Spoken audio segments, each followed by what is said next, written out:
Hi everyone, I'm Nodvoro and welcome to Too Long Didn't Play, a not so serious series where I recap all the games you didn't have time to play or just didn't want to. In today's episode, we're doing part 2 of Insomniac's Spider-Man 2 after we left on a cliffhanger last time. If you haven't seen that video first, I suggest you go watch it and come back later. Last time we left off, we found out Peter's best friend Harry Osborn has superpowers of his own, but I know the reason you're all here. During our recap in part 1, we were counting up all the emotional speeches characters give while punching someone in the face, with our trademarked emotional speech whilst I'm punching you in the face counter. Part 1 was pretty lean on punches to the face, so let's not waste any more time and jump right back in where we left off, where we'll find out how the Spider-Men can save New York and how many friends they can punch in the face along the way. Welcome to Too Long Didn't Play.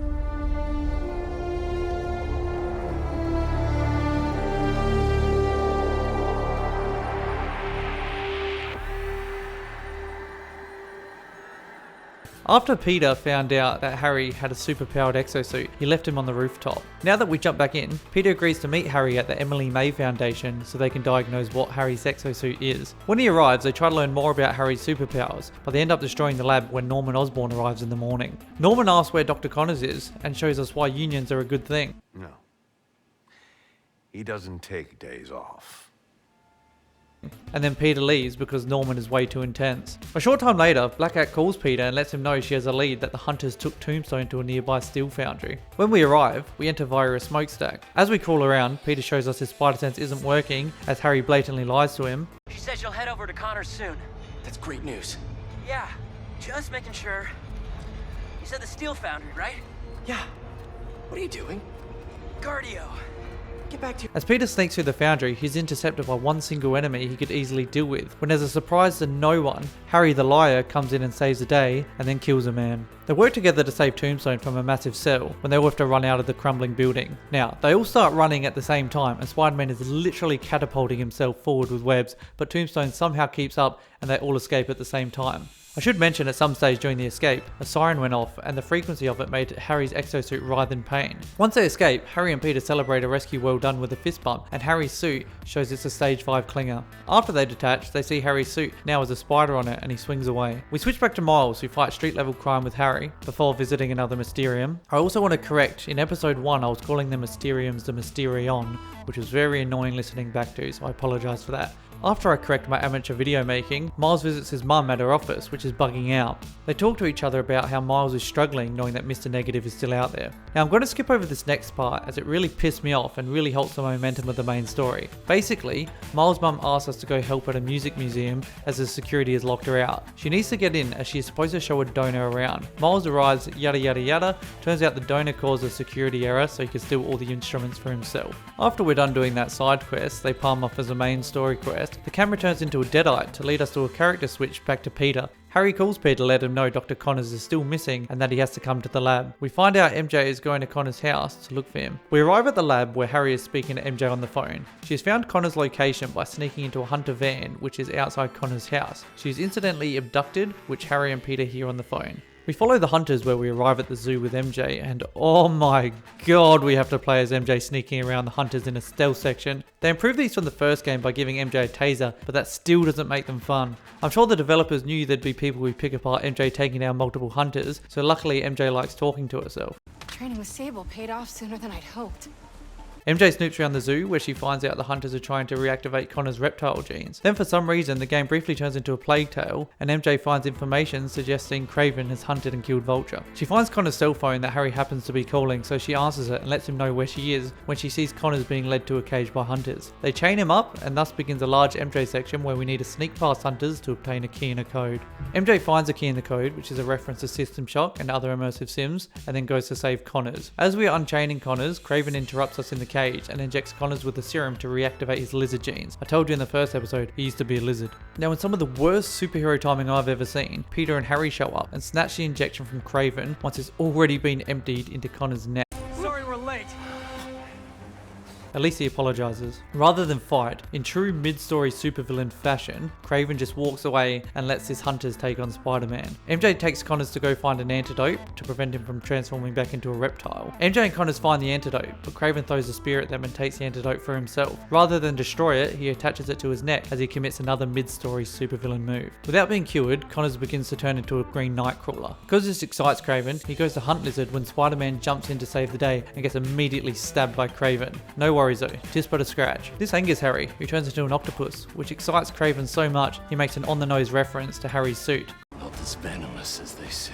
Kraven's now sick of Peter, so he throws him away, and the Lizard, who now looks like a lizard, escapes. MJ goes to save Peter and Harry fights Kraven. As MJ carries Peter, we have our second emotional speech while being punched in the face to tally up. Now I know I'm breaking my own rules here, as a person doing the speaking isn't punching or getting punched, but there's no consistency in these videos and you're going to have to deal with it. Come on. Sorry. I was always so busy. Don't. Peter eventually falls over and Harry sends Kraven flying, so they can all be together. As Peter suffers with his wounds, we know it's all good because Peter's the main character and there's absolutely no way they'd kill him off halfway through the game.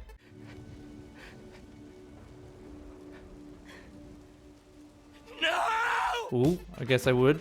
No, of course they wouldn't. Harry's suit leaves Harry the first chance it gets to save Peter and turns us into Black Suit Spider-Man. You know what they say, once you go black. Black Suit Spider-Man destroys a bunch of hunters while Harry and MJ escape. Once he's done, Peter swings away and Kraven sets his sights on him as his new target. We flash to the Emily May Foundation where we find out the suit is what was keeping Harry alive, and now that it's left him for Peter, he's dying again. They try to get the suit back to Harry, but it doesn't want a bar of him. Womp womp. They plan to find Dr. Connors as he knows more about the suit, but as he's literally a lizard right now, they plan to get the super special lizard antidote from Kraven first. They find Kraven's knife is still sticking out of Peter, so they use that to track Kraven to a nearby pawn shop. Before we arrive, Peter poses for a photo and is introduced to Super Smash Bros. As a guest character. He arrives at the pawn shop where the owner tells him that Kraven now owns New York when Peter sees multiple bonfires throughout the city. Using the bonfires, Peter tracks down a good time. Pretty rude of Kraven not to extend an invite. Peter's alcoholism and a dock worker who was beaten by the hunters leads us to a party being hosted by Kraven. Because he can't enter the party looking like the Gimp, Peter's new suit turns into an actual suit and he walks in. It takes all of about 5 seconds for his disguise to backfire and is mistaken as a waiter and is asked to take food to Kraven's bodyguard. We agree to wait on people for a bit and we walk across a fight club, but we don't talk about that. As we continue to try find Kraven's bodyguard, we're greeted with a Three Stooges skit. We find Kraven's bodyguard Dean that turns out to be a tiger, and because Tiger beats Spider, we have to go find some tranquilizer. Once we find that, we tranquilize Dima, who then turns into me as I stumble home at 5 AM in the morning. A Chef Spidey masterpiece. After we check that he's actually knocked out, we snoop around Kraven's room and find some information to drive the story forward. We find vials of Kraven's blood and that he's currently undergoing chemotherapy. We read Kraven's diary and find out he's at a nearby chapel. We head to the chapel, but not before petting a tiger, but our escape is cut off by Kraven's shield bearer. We fight our way out of the party in a pretty cool fight with a destructible environment. Before we leave, we decide to kill a guy.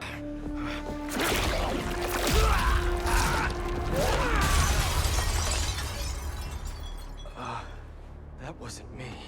And head to the chapel. At the chapel, the shield bearer stops us, and the game turns into Dark Souls for a bit, before the regular action continues. After defeating all the hunters outside, we head into the chapel and head to the rafters, where Kraven is skulking around like a sicko. He gets a drop on us, but rather than kill us, he tries to make Peter's suit show its full power. Peter knocks Kraven away into a conveniently placed bell, which helps Kraven learn that ringing the bell is the suit's weakness. Peter grabs the antidote from Kraven and runs away, where for the second time in about 30 minutes of gameplay, Kraven watches him swing away and reminds us that he wants to hunt Spider-Man.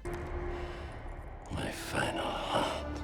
As Peter's swinging away, we see the antidote has a tracker on it. We head back to the Emily May Foundation where Peter and Harry investigate the serum. They analyze it and realize that they need to use a particle accelerator to stabilize it. The machine's broken, so Peter says he'll go inside and fix it, but not before saying this. I don't know about this. Relax and be a good proton. Huh? Stay positive. God, I hate this guy. They eventually fix the machine, which causes a lab-wide fire, and before the antidote is ready, they need to await 67 shutdown steps. Who created this thing? They decide to go get some food when the hunters break into the lab, where Peter has to fight them off. The fight culminates in Peter being apprehended by a drone, submitting a sonar frequency, but he's eventually able to free himself by learning a new move. We fight our way through the hunters, which includes this axe-wielding guy, and lucky by the time all the combat is done, Harry and Pete are able to escape through the massive hole in the roof the hunters caused with the antidote. With the Foundation being destroyed, Norman Osborn arrives and for no reason at all bullies his soldier. I want a detailed report of the damage. Harry hands Peter the antidote, and that leads us to skip back to Miles' gameplay. Genki calls Miles and lets us know he has a lead on a hunter signal, which leads us to this beehive. When a drone spots us, we realise that the drones are how Kraven tracks his prey, so we chase it through the city. We chase it down and study the intel on it, and it gives us literally no useful information at all, but sets up another collectathon side quest. In true Spider-Man fashion, Miles decides to go to the nearby cemetery and visit his dad. He talks to himself for a bit, in a scene which I think would have been less ridiculous if he took off his suit. I feel like if anyone saw Spider-Man talking to this specific grave, it would at the very least narrow down his identity. Prior to leaving, Miles decides to visit Ben and May Parker. MJ calls us and lets us know that Peter is going to Connor's house, but before that, Miles goes to visit his mum to help her track down musical instruments. I realise I rushed over this quest before, but I legitimately forgot when I was writing this script when this quest ruined the pacing of the main story. Anyway, the same thing applies here now, yada yada yada, Seinfeld reference, it was the donor all along. Now I must admit, the only good thing to come out of this quest is this suit we unlock at the end of it. Now that we have that suit, we switch back to Peter, who is currently protecting and serving by giving out speeding tickets before he goes off to Connors' house. On arrival, we search through Dr. Connors' house and has all the trademarks of a house where a huge lizard has torn through it. Connors was here, all right. And fighting for his life by the looks of it. And after a bit of searching, we find a secret xylophone keypad. Because Peter is too lazy to look for hints, he figures the code out by trial and error.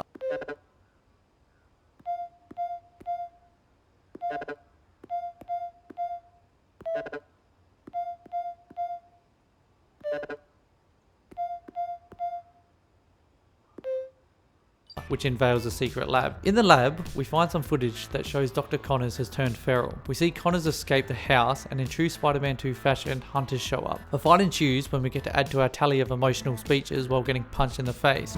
You leave Connors alone! He doesn't deserve this!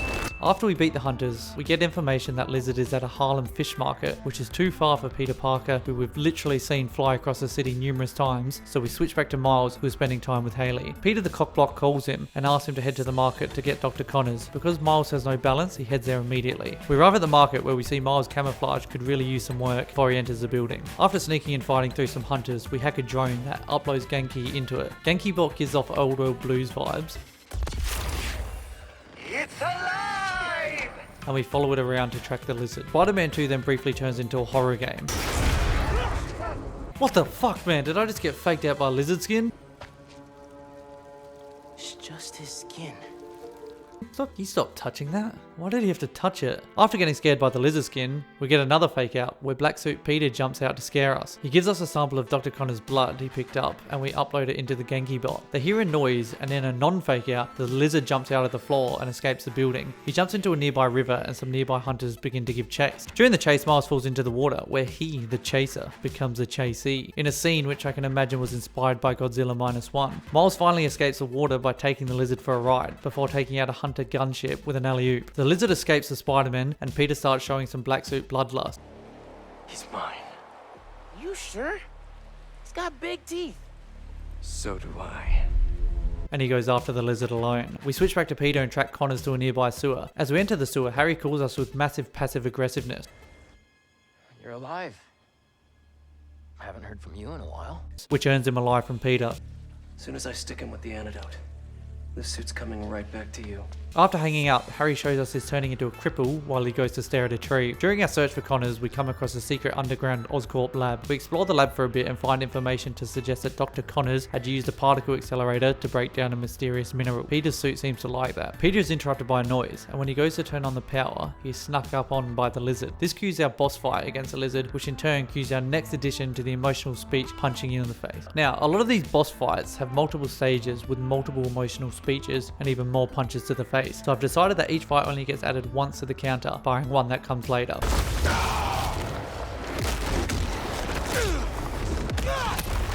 You're Kurt Connors! A brilliant scientist! You made some mistakes, but it doesn't have to end like this! After fighting the lizard indoors for a bit, he breaks outside, where we give chase. Stop! You're hurting people! Maybe you would if you stopped punching him in the face, Peter. Getting real sick of this lizard hunt. Me too, man. We finally catch up to the lizard when he turns into Lizzie from Rampage and takes us up a building. Once we're up the top of the building, Kraven arrives and hits the lizard with some explosive bolts. We try to save him, but before we can feed him his medicine, we smash into the ground. Our suit shows us its medical skills as it cracks our arm back into place and the lizard fight continues. At this point, Peter stops trying to reach Connors with an emotional speech and just starts shit-talking him while punching him in the face. No wonder your family left you! You're not strong enough! Jesus, calm down, Peter. They're scared of you, and you know it! Oh man, now I just feel bad. Talk about beating a lizard while he's down. We continue to beat Lizard, both emotionally and physically, when we finally cure him, which drops us both into some nearby water. The antidote works and Peter saves Connors from drowning. Once Connors comes to, he sees Peter's in a black suit, where we finally get to learn what the suit is. We go back to Oscorp lab, where Dr. Connors grabs the mineral from before. Our suit reaches out and grabs it, and we get a flashback scene. In the flashback, we see Norman, Dr. Connors, and some Oscorp guards come across a crashed meteorite. Within that meteorite, they see the black suit in its natural form. When Connors approaches it, it latches onto his arm, and we get some amputee lore as to why he's been walking around armless all game. Shoot it off! Do it! Because it's too graphic, it snaps us out of the flashback. Dr. Connors explains to us that the black suit is an alien they call a symbiote, as it bonds to its host at a subcellular level. It bonds at the subcellular level with its host. Yeah, that's what I said. Initially, the symbiote bonded to Harry, but once Connors finds out it chose Peter over him, he decides they need to destroy it. We need to call Oscorp. We need to destroy it. Destroy us? I mean you, which Peter doesn't like. He spits the dummy and swings out and is spotted by a nearby hunter. MJ calls and Peter explains to her that he's wearing an alien. I'm great. Connors is cured. The suit's still going strong and apparently is called a symbiote. Oh, and it's an alien. Which is pretty nuts, right? Wait, what? Which I don't know how he thought that would go over. Like, did you see what you did to the museum? I'm honestly surprised nobody got killed. Now I know Peter is turning more evil, but I don't actually get why he's blamed for all the destruction in this scene. It's like people forget that there was a giant lizard rampaging through the city. After pissing MJ off, Peter goes home and completely fubs her off, and he gets put to bed by the symbiote, which is kind of weird. While Peter's asleep, hunters arrive at May's house. MJ tries to wake him up, but is already bailed, so now we're stuck with another MJ section. We sneak through the house and some of the nearby streets when MJ texts Miles to come help her. As we're sneaking around, we see Peter going on a rampage before running away. We finally track Peter down and Miles arrives when we character swap to him. He chases Peter for a bit when we catch up while Peter is destroying hunters at a nearby road. He's now fully lost the plot and throws the manhole at Miles. After some fighting, MJ has an idea to seal herself in the tunnels with Peter, who's clearly not Peter, and somehow they think this is a good idea. We switch back to MJ as the game takes inspiration from Alan Wake as she searches for Peter throughout the tunnel. The atmosphere is generally pretty good here, enjoying this mission as we hear screams from Peter throughout the tunnel.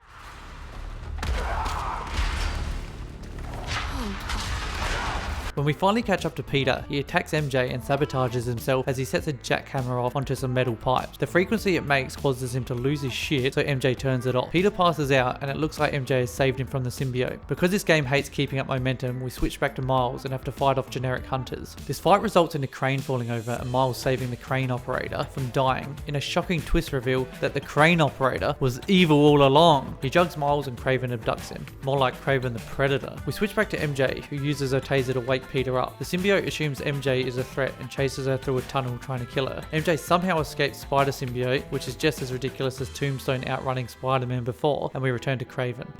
We searched the whole tunnel.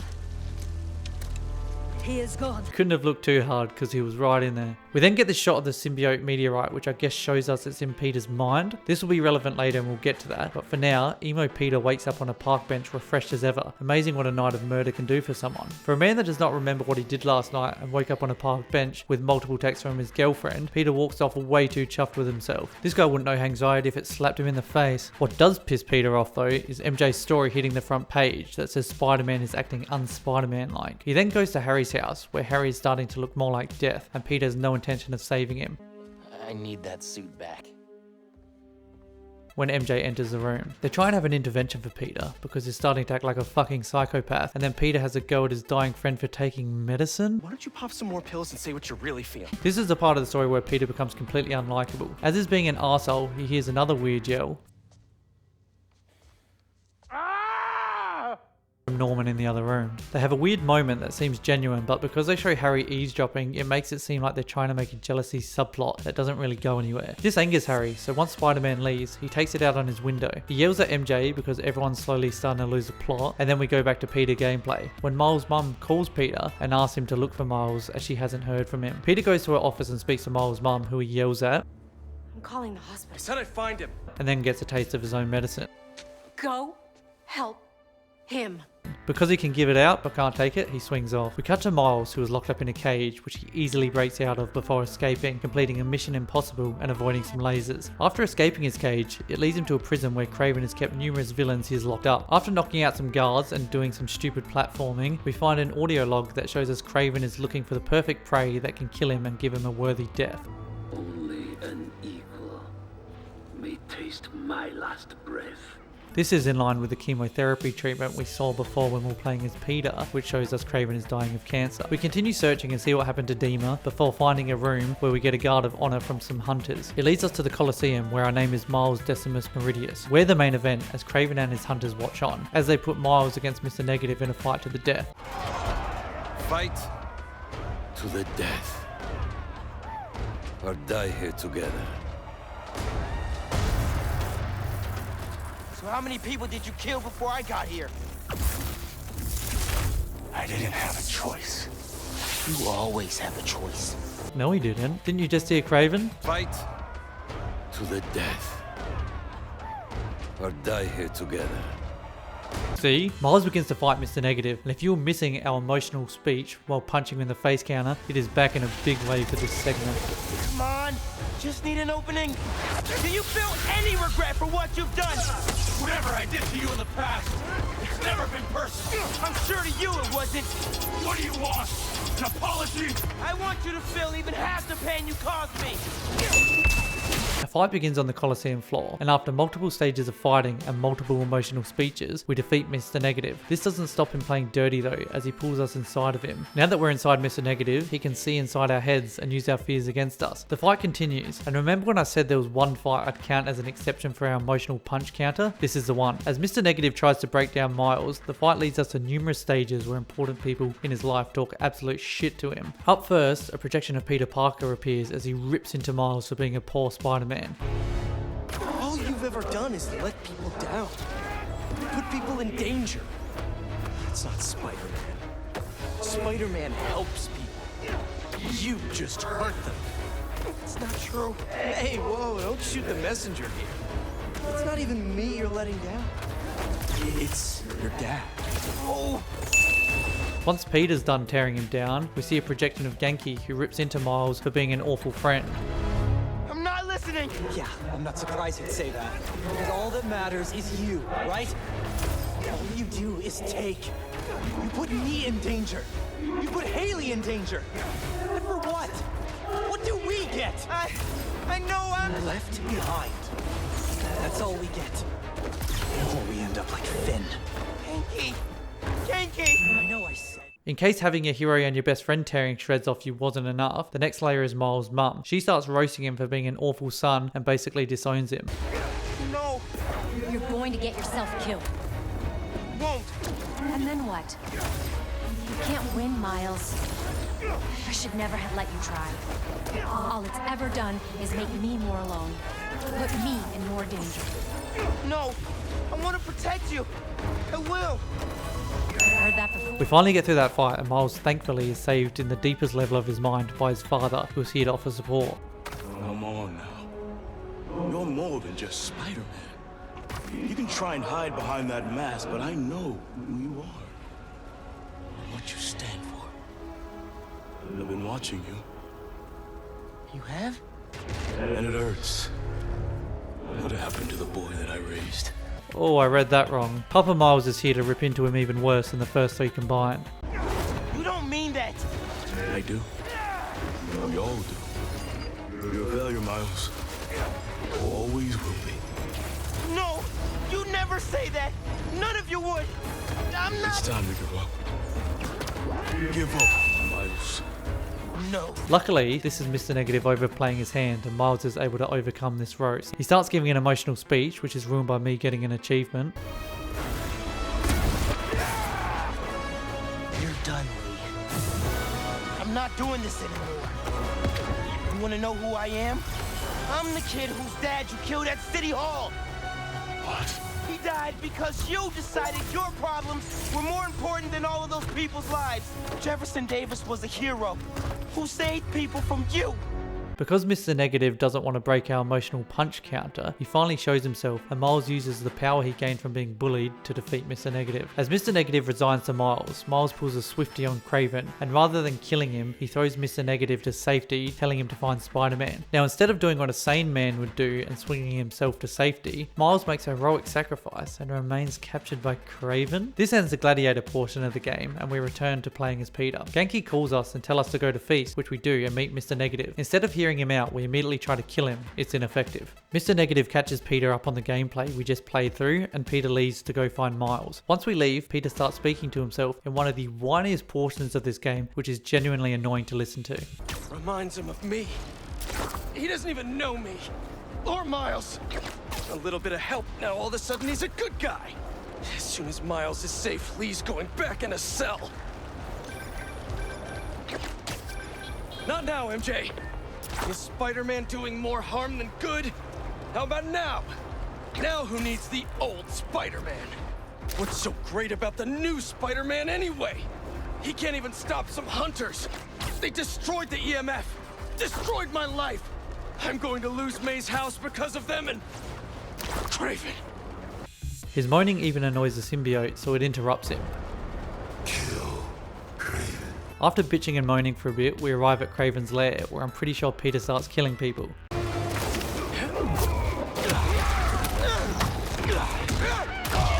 Yep. And after giving our best Batman impression, we finally find Craven's arena when Craven throws a fucking axe at us. Unfortunately for the listener, Peter dodges it, but he's captured by Craven. Craven taunts him to try to get the symbiote to show its true power. He shows Peter he has Miles captured, which gives the symbiote the power to escape as he turns into Cthulhu. Our boss fight with Craven begins, and we get to add another number to our emotional speech while getting punched in the face counter. Your followers treat you like some kind of god. You're just a dying old man looking for a way out. So you know then. Then you know I will not die in a sick bed. Only an equal may take. We defeat Craven for the first time, which makes him jump on this bell, which looks ridiculous, before we start fighting him again. Craven comes across a bit too excited about death. Come, crush my bones into powder. Leave my body for the maggots and the field mice. Shut up! But we eventually defeat him. Once Peter defeats Craven, he's about to kill him when Miles stops him. This turns angry Peter onto Miles, and we have a Spider-Man vs. Spider-Man fight, where we play as Miles, finally getting to punch whiny Pete in the face, while giving an emotional speech, of course. Revenge? All I wanted was to protect my family. Protect you! You're not better than me! I'm not saying that. You're stronger than some soup, Pete. Don't listen to it. And what? Listen to you? Yes, listen to me. What are you so afraid of? After Miles talks to, but primarily punches Peter enough, he gives him the power of Hulk Hogan to rip the symbiote off, and Miles captures it. Thank God that's happened, we finally get non-whiny Peter back. Miles, I'm sorry. Oh, spoke too soon. Miles and Peter make up, and Miles hands Peter the captured symbiote, as Peter says he's going to take the symbiote to Dr. Connors, even though that may kill Harry, because Norman is working on another cure. Miles takes off, and Dr. Connors calls us. He alludes that part of the symbiote may be inside Peter. Peter goes to the Oscorp lab to meet Dr. Connors, but is instead met by serial killer speaking Harry. You finally got it off. Peter tells Harry they need to destroy the symbiote, which makes Harry mad. He attacks Peter, who for some reason thinks defending Harry's cane strikes with the canister holding the symbiote is a good idea. As an immediate consequence, the symbiote breaks out, and Harry forgives it for its fling with Peter. The symbiote attaches itself to Harry, and we finally, after 14 hours of play, get to see Venom. Norman doesn't want to miss it either, so he walks in as we get our first reveal. Spider-Man gets ready to fight Venom when Norman steps in between them. No! Don't hurt him! Yeah, I don't think you have to worry about that. Norman gets thrown out of the way when Venom immediately defeats Spider-Man by yeeting him across the room. A bunch of Oscorp guards, who I bet wish they called in sick, come in as Norman instructs them to try non-lethally take down Venom. In a twist that would have been great, if not for spoilers immediately after the game's release, we put in the shoes of Venom, where we get to cause chaos throughout the Oscorp lab, where Venom obviously didn't get Norman's non-lethal memo. Venom absolutely destroys and kills everyone in sight in an escape scene that is a great change up to the Spider-Man fighting formula. As Venom, we eventually break out of the Oscorp lab and hijack a helicopter, crashing into a Times Square concert. The hunters show up and we completely destroy them, which lures Kraven out. Kraven is excited to finally get his death wish as a fight between him and Venom begins. They both help us contribute to our emotional speech while getting punched in the face counter. Let us show the world what death should be. You want death? Then give up. I want it to be worthy of me! After helping us tally up more numbers, Venom defeats Kraven and finally gives him the death he wanted.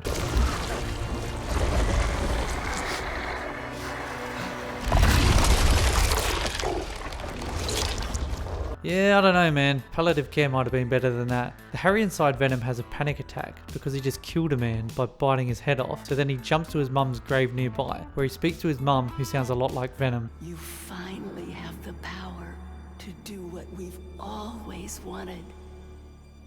We're going to heal the world. During this speech, we see Venom's plan to take over the world with symbiotes. Unfortunately, that ends our Venom gameplay and we cut back to Peter, who we could have used 10 minutes ago. He decides to track Harry using his Emily May Foundation staff badge. He tracks it to a nearby facility where he finds Harry's badge, but another symbiote. This not only shows off Venom's plan to turn people into symbiotes, but also provides us another collectathon side quest after this quest is over. We defeat the generic symbiotes and we switch back to Miles. As literally everyone in the game has figured out the symbiote's weakness to high frequency, Miles has an idea to replicate the frequency of Kraven's bell to have a portable anti-venom device. He heads to a nearby shipyard and plays a bit of GarageBand to make it. Once that's done, Peter arrives and we create another gadget to use in our fight against the symbiotes. Once we're finished up, we get a call from Genki saying him and Miles' mum are stuck on a nearby subway. As we arrive, we see Venom turning more people into symbiotes. Venom runs away and the two Spider-Man team up to get into the subway. After a lot of fighting and traversal, and even a wave-based combat mode, we finally rescue Genki and Miles' mum. Genki immediately gets survivor's guilt and reveals his deepest secrets. That time, when we went mini-golfing for my birthday and I got that hole-in-one to win, I cheated. I picked up the ball and dropped it in when you weren't looking, and showing us he's the worst type of person. Once everyone is safe, the Spider-Man leave to go find Harry. Peter goes to Norman's house and finds a voice recording of a depressed Norman. Happy birthday, Em. They say time heals all wounds. That's a lie. And after that depressing audio, we call MJ. He cuts to her at home when JJ Jamison shows up and gives her a promotion for a Spider-Man trashing article. She calls Peter and tells him the good news. That's great. Hey, listen. Such a supportive partner, Peter. Peter tells MJ she has to stay away from Harry when there's a knock at the door and you'll never guess who it is. Wait, you did? Harry's arrived and captures MJ, which Peter sees over the phone. We immediately head to MJ when Connors calls us and says the symbiote could be inside us and we need to be tested. You should never use a symbiote without protection. We finally arrive at May's house and we agree to buy Harry and MJ having an awkward dinner. MJ! Where's... Harry? Pete? I'll just be leaving now. Harry picks up a photo where Peter's neck looks long as shit and then starts gaslighting everyone. I finally have the power to realize our vision. Are you giving up on me? Peter pisses Harry off enough to bait out a catchphrase. We need to get that thing off you. Do not call us a thing.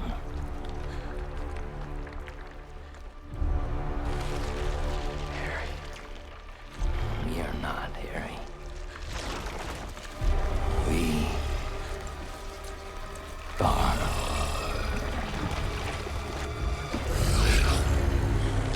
And Venom knocks Peter away and transforms MJ into a symbiote whose name is Scream. Scream whips Peter out of the house and another boss fight begins as Venom escapes. Now this boss fight is the one to thank for the idea for the emotional speech while punching you in the face counter, as this is a multi-phase fight which has both Peter and MJ talking back and forth about insecurities, feeling unwanted and other issues. And like all good couples, rather than sort it out, they fix it by punching each other in the face. MJ, just talk to me!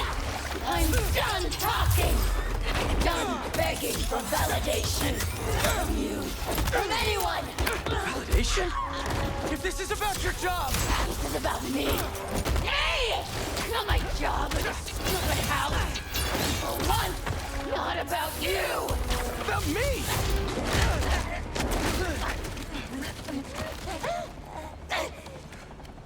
That's not true. If I helped one person, it was worth it. I read it! It helped me! All I do is help you. MJ, My life is constantly interrupted by you. Looking for answers, leads, because you lost a job or can't pay a bill. I write words I don't believe in for a man I despise, so you can be happy. I didn't realize! MJ, you can quit! Peter finally punches his significant other in the face enough to cure her, which earns him a kiss. With MJ saved, we continue our search for Harry at City Hall, where both Spider-Men team up together. We fight off numerous symbiotes in a long battle, however Peter and Miles get knocked down by this big fucker and overwhelmed by symbiotes. Just when no player thinks they're actually gonna die, Deus Ex Negative arrives and pulls them out. Unfortunately, the symbiote inside Peter causes him to spaz out, which gives Miles and Mr. Negative the plan to go inside of his mind to clear it out. We enter Peter's mind, I think, and follow this giant demon to the source of the symbiote. I don't know, man. It takes us to a projection of the raft where we fight goons and Miles finally knows how it feels to be a player of this game with never-ending combat sections. Like, they never stop!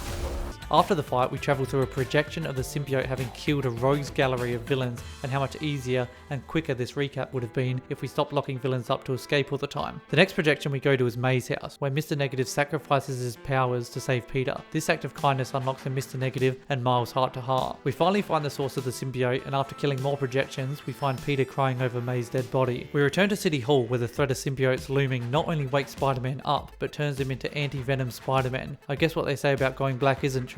Anti-Venom Spider-Man tests out his new powers by destroying nearby symbiotes. When the fight finally finishes, Mr. Negative completes his reform and leaves the Spider-Man with an emotional speech. Unfortunately, no one punches him in the face, so we can't add anything to our counter, but it is a nice moment nonetheless. I guess you could call him Mr. Positive now. The Spider-Men appreciate each other's good work and swing away together. Shortly after, we get a call from Connors telling us Harry is back in the lab, so we head there to stop him. It's back to the lab again, yo, this old rhapsody, when Peter sees some dodgy Oscorp canisters. We don't have to worry about them now, as they're not important to this story, but I'm sure they'll come up in the sequel. Spider-Man jumps into the lab where Norman is trying to plead with Venom.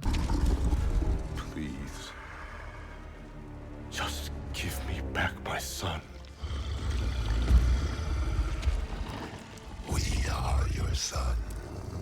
Oh, he looks just like you. Venom doesn't like Norman overting his gaze, so he picks him up. Spider-Man arrives and Venom hurls Norman at him. Venom threatens the cowardly Dr. Connors, who gives away where the leftover meteorite is. Venom picks it up and connects the two pieces before jumping out of the lab. Connors tells Spider-Man the only way to stop Venom is to kill Harry, which makes it very hard to agree with when his dad is standing right there. Spider-Man leaves the lab and sees Venom has given New York a symbiotic makeover with the meteorite. We save a few citizens on the street and we go to meet up with Miles. Instead of helping us, he was too busy making a new suit. Peter tells Miles that the only way we can stop Venom is to kill Harry. The Spider-Men have a heart-to-heart and go against a professional's advice. We switch back to Miles, who goes to clear out a symbiote nest after texting Haley. While he's there, Venom starts talking to him. As Miles is going to destroy the symbiote nest, Miles enters it and goes inside the symbiote hive mind. Whilst in the hive mind, we see that the symbiotes are attacking Haley and that Venom is keeping the meteorite under the Harlem subway. Once we escape the hive mind, Miles tells Peter where the meteorite is and tells him to wait before he goes there. Of course, Peter doesn't listen to him and heads straight to the subway. Miles helps Haley and asks her on a date, which I feel like definitely isn't the most important thing to be doing right now, as he shows absolutely zero urgency to the Venom threat. Now Miles has secured his date, he decides to go help Peter, who has made his way into the subway. As we travel through the subway, we fight dozens of symbiotes before finding the heart. Venom sneaks up on Peter and shows him how he's going to heal the world. Thankfully, Miles has arrived and saves Peter. Both of the Spider-Men escape with ease, and Venom doesn't even bother giving chase. Because Venom decided to give his whole plan away to Peter, he now knows where the meteorite is being kept. Miles and Peter call MJ, and they all agree to meet at May's house to formulate the final plan. Peter arrives at May's and receives a warning not to continue before completing all the collectathons. He immediately ignores it. Peter, MJ and Miles formulate a plan to infiltrate the Central Park Reservoir, where Venom is keeping the meteorite. The plan is to use a particle accelerator to destroy the meteorite. However, to get it, Peter needs to distract Venom, Miles has to distract the guarding symbiotes, and MJ has to sneak in and grab it. Peter arrives at the reservoir and Venom is so excited to see him he gives him a big hug. Peter thinks it's too forceful, so he swings away. Miles fights off the symbiotes and MJ sneaks into into the reservoir for the meteorite. And out of all those interesting plans, we're lucky as this switches us to MJ to do a bit more stealth. Fortunately, the developers know no one wants that, so they give MJ a sonic gun and the game turns into a very average third-person shooter. MJ finally gets to the meteorite, and because I couldn't be bothered shooting symbiotes anymore, I just ran past them all. I mean, MJ just runs past them all. Just when MJ thinks she's escaped, she climbs up a ladder, but she's intercepted by the symbiote behemoth, which goes down incredibly easy. MJ and Miles escape with the meteorite, and MJ gets on her motorbike before we switch back to check in on Peter. Peter's flying from Venom when he finally gets caught, and they both crash into their old high school. Venom definitely doesn't read the room.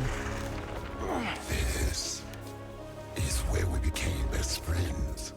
Yeah, it is. And now it's where we become brothers. So they decide to fight instead. Now thankfully for us, Peter and Harry have such a great relationship because this boss fight has some of the most emotional speeches while being punched in the face from any game. Unfortunately, due to my self-imposed rules, we can only add one to the counter for this one. And now I know we've been joking about speeches mid-fight, but there is some good shit in here. You came over every single day after school! Even slept over after your mom got sick! We couldn't feel like that. When you lost her, that day on the football field, I was there! Always have been! Until we got sick again. You abandoned us while we were fighting for our lives. I was trying to save you! We know what's best for you, for everyone. We gave you everything you ever wanted, and you threw us away. I should have been better. I'm so sorry.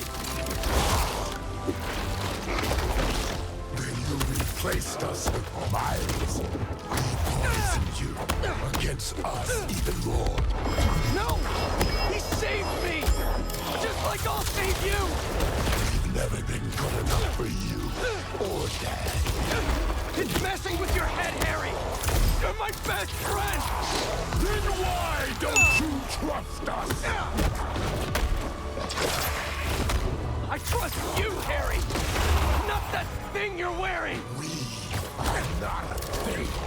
After we finish beating the shit out of our best friend, Venom and Peter embrace. Just when Venom has the upper hand, he hears that MJ has taken the meteorite, which makes him so angry he grows wings. The wings are too much for us, so we switch back to Miles and MJ, who are escaping when they crash into the Emily May Foundation to get to the particle accelerator. Venom, with wings, crashes into the building and throws Peter exactly where he wants to go, thanks to the ride. Miles runs up to Venom, which leads us to our second Venom boss fight. Thankfully, these two have a lot of words to say and even more fists to throw, so we get to add another emotional speech while getting punched in the face to our tally. Doesn't matter if you like me or not.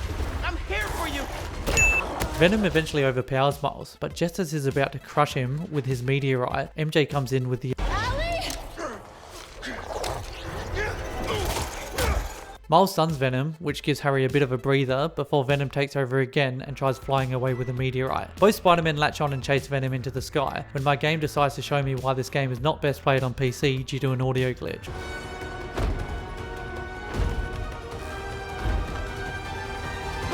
The audio glitch gives Peter enough power to briefly overpower Venom. Miles rejoins the fight and snatches the meteorite from Venom, but because Venom doesn't want to give up, he earns himself an absolute tag team from the Spider-Man. This finally knocks the meteorite free for Miles to grab it and put it in the particle accelerator. Venom has one last crack at getting the meteorite, so Spider-Man rides him like a sled dog to a nearby chapel. He refuses to kill him, so Venom gets his wing powers back. Now it's Spider-Man's turn to do some serious battle ropes, which Venom really doesn't want, so they break a church, causing them both to fall back down into the lab. Venom has one last game of tug-of-war with Miles, and I get reminded why I should turn off Steam notifications when I'm filming.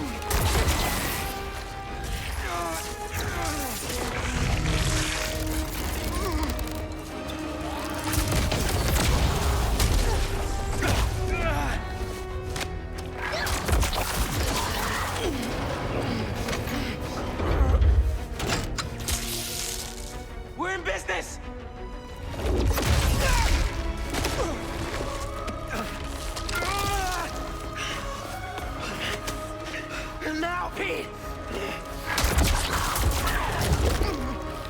That notification interruption is enough for Harry to overpower Venom briefly, enough to let Pete zap him to death, and MJ to put the meteorite in the particle accelerator and activate it. The meteorite is destroyed, which kills all the symbiotes New York wide. We return to the Emily May Foundation where Peter grieves over his best friend. And just when all hope is lost, Miles remembers he's a first aider. He jumps into action and defibs Harry back to life. With all the action done, we take Harry to hospital where Norman shows his gratitude.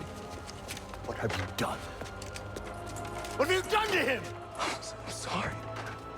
Why are you apologising? We cut forward briefly in time where we see Norman looking after Harry on a bed. A doctor tells Norman that Harry doesn't have any brain activity, which Norman takes out his rage on the same window Harry did before. Man, what did that window do to the Osborns? He completely loses his shit, so Peter and MJ leave the room. Norman finally wants to set up a sequel, so he calls an unknown person and tells him to get the G serum ready. MJ narrates our ending as she reveals her true identity as the main supervillain of this game. This has been Mary Jane Watson, and you're listening to The New Normal. A podcaster. While she's doing that, Peter is cooking this disgusting looking pancake for Miles' family and friends. Because he doesn't want to eat it, him and MJ give the pancake to Miles' mum and they go outside. Peter shows MJ set up his own Emily May Foundation in his garage. As they look around, the spider phone rings, which Peter doesn't answer. Miles interrupts him and Peter leaves all the work to Miles, who already struggles with balance as he moves the Spider-Man reins over to him. As it's a happy ending for all, Peter and MJ end the story with a kiss.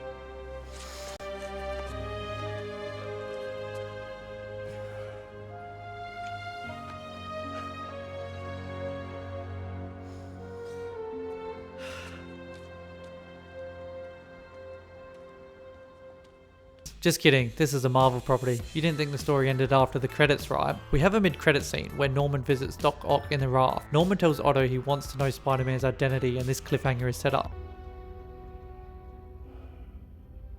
What are you writing?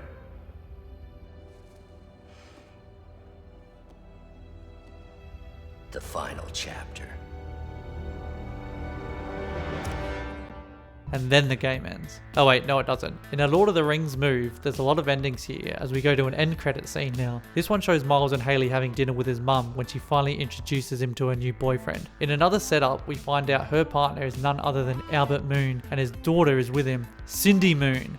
Don't know who that is? Neither do I. Apparently it's a future hero called Silk. And now we're done. Thank you all so much for watching the first complete episode of Too Long Didn't Play. I hope you enjoyed our not so serious take on the story of Spider-Man 2, where we saw not one but two Spider-Man struggle with balance, but they saved the day in the end, and the real hero was the friends we punched in the face along the way, as we gave them an emotional speech. For my more serious take on Spider-Man 2, please subscribe as I look to upload a more serious review of every game we cover on Too Long Didn't Play. Our next game we'll be covering on Too Long Didn't Play to get us ready for the old country will be Mafia 2. So please subscribe and hit the bell if you want to be notified for that. Please let me know in the comments what you thought of the video as I'm always looking for ways to improve. And if you want the side quest of Spider-Man 2, let me know. I hope to see you all around. I've been Nodvaro, this has been Too Long Didn't Play, and you've been great.